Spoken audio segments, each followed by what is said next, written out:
man, I was tame compared to what they do now. Are you kidding? I didn't do anything. We just jiggle, you know. For decades, fans of Elvis Presley wondered why one of Hollywood's most enchanting actresses, Debra Paget, turned down the king of rock and roll at the very height of his fame. Their names once blazed across headlines, their chemistry undeniable, their connection seemingly destined for something more. Yet Elvis, a man who could win the heart of almost any woman in the world, was quietly rejected by Paget. For years, she remained silent, fueling rumors of studio interference, family pressure, and even whispers of hidden scandal.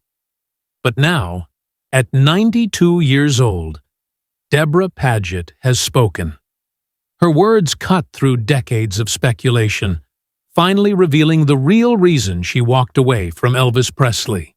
It is a story of temptation, survival, and sacrifice, a decision that forever altered the paths of two icons.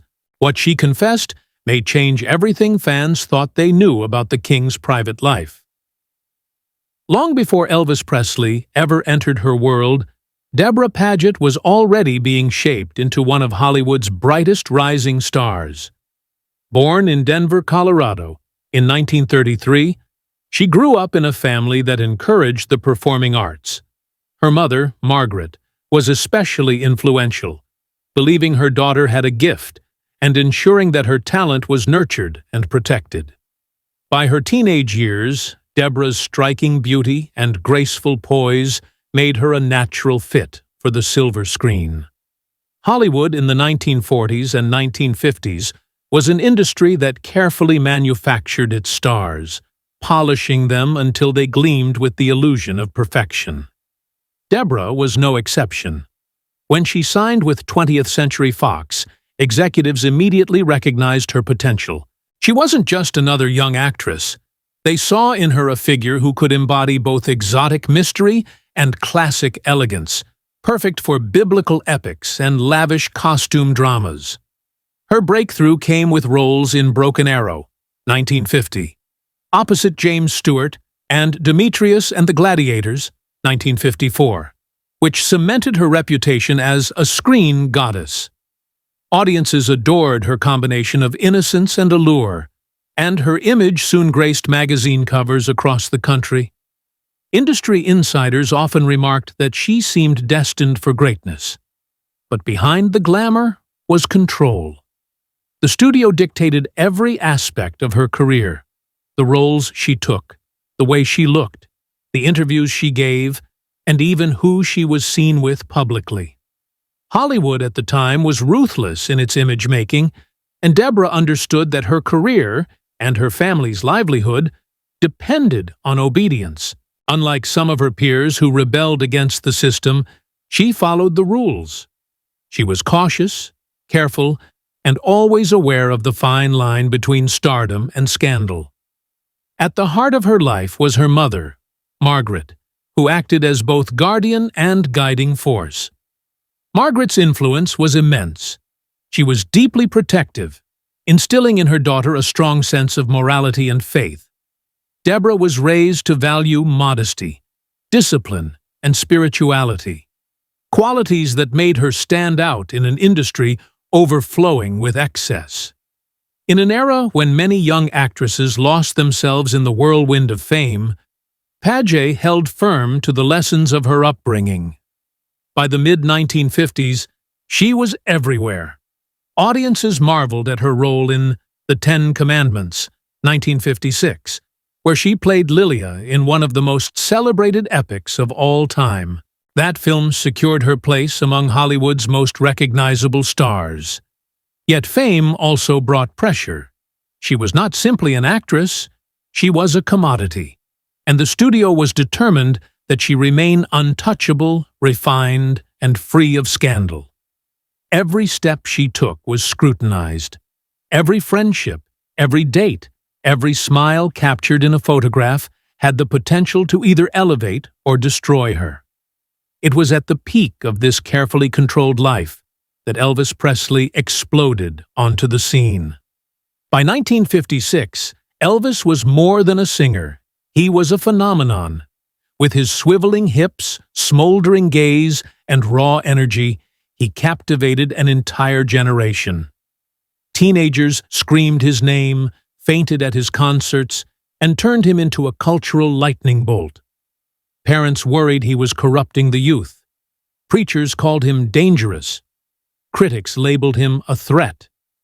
But to millions, he was the future. Hollywood executives, always eager to capitalize on a sensation, saw in Elvis a new kind of leading man. His transition to film was inevitable, and pairing him with established actresses was the perfect way to legitimize his career. Debra Paget's name quickly rose to the top of that list. Their meeting seemed almost destined. The king of rock and roll, America's most electrifying new star, drawn to the graceful actress who embodied Hollywood's golden image. When Elvis first encountered Deborah, it wasn't just admiration, it was instant infatuation. Those close to him remembered how captivated he was by her elegance and composure. Unlike the girls who screamed his name and threw themselves at him, Paget carried herself with dignity, with a serenity that fascinated him. She represented everything he wasn't: controlled, cautious, steeped in classical Hollywood traditions. The contrast only deepened his determination to win her heart. Elvis pursued her with unusual sincerity. He sent her flowers, called often, and made his affection clear. He even introduced her to his beloved parents, Vernon and Gladys Presley. To Elvis, this was no casual romance. He saw in Deborah the possibility of a stable, lasting partnership. He confided to friends that she was the kind of girl you marry. For a young man torn between the chaos of stardom and his yearning for love, Deborah felt like an anchor. Yet Paget did not respond as others did. She was warm and kind, but she remained distant. For Elvis, who was accustomed to women swooning over him, her restraint was both puzzling and intoxicating. Friends recalled how he spoke of her constantly, trying to understand why she resisted when he was offering her everything. The rejection stung, not because of ego — he had millions of admirers — but because it forced him to face the reality that not everyone could be won over by charm and fame. What Elvis didn't fully grasp was that Paget's hesitation came from a place of survival. She saw beyond the fame, into the whirlwind that surrounded him. The screaming fans, the relentless touring, the temptations that followed him everywhere, all of it terrified her. To step into his world meant sacrificing the stability she had been raised to value. It wasn't Elvis she feared. It was everything that came with him. The studio's control added more weight. Executives at 20th Century Fox were deeply concerned about her being linked romantically with Presley. To them, he represented risk. His image was thrilling but volatile, and pairing their carefully crafted starlet with him could shatter her reputation. Paget was repeatedly reminded to remain polite but distant, to protect her image above all else. Her mother, too, reinforced those warnings. Margaret saw Elvis as charming but unsafe, a man whose world would inevitably swallow her daughter whole. Privately, Deborah admitted she was drawn to him. She admired his tenderness, his sincerity, the way he looked at her as though she were the only woman in the world. But she also sensed the weight pressing down on him, the pressures of fame, the loneliness behind the spotlight, and the demons he was already beginning to wrestle with. She worried that his path, though dazzling, led into shadows she could not survive. "I cared for him, but I knew it would destroy me," she later confessed. Her decision then was not cold rejection. It was self-preservation. She longed for a quiet life built on faith, family, and stability. Elvis, though sincere, represented the opposite: chaos, unpredictability, and endless exposure. To marry him would mean living under a microscope forever. with every moment magnified 1,000 times. For a woman raised to value peace over spectacle, that was too high a price. For Elvis, her refusal became a wound he carried quietly. Friends said he spoke of her often, unable to forget the one woman who said no. Unlike his fleeting dalliances, his affection for Deborah was genuine, and her rejection reminded him